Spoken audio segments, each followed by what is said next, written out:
De son piège à 622 mètres de profondeur, Mario a remonté quelques pierres en souvenir.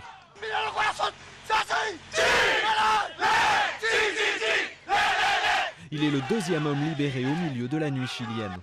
Toutes les heures, un nouveau mineur remonte à la surface. Lunettes de soleil obligatoires pour se protéger du soleil qu'il voit pour la première fois en 69 jours. Chacun embrasse femme et enfants, remercie les sauveteurs et parfois Dieu, avant d'être emmené dans un hôpital à 50 km pour des contrôles médicaux, même si tous semblent en bonne santé.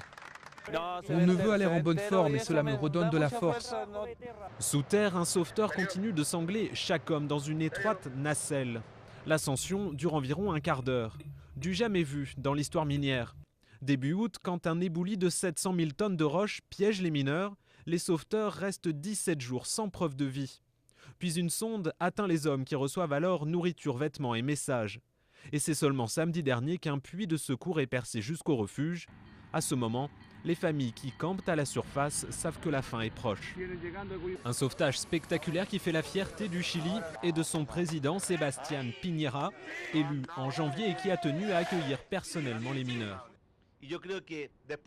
Je crois qu'après cette nuit, je suis convaincu que la grande richesse de notre pays, ce n'est pas le cuivre, ce sont les mineurs. La richesse de notre pays, ce ne sont pas les ressources naturelles, mais nous, les Chiliens.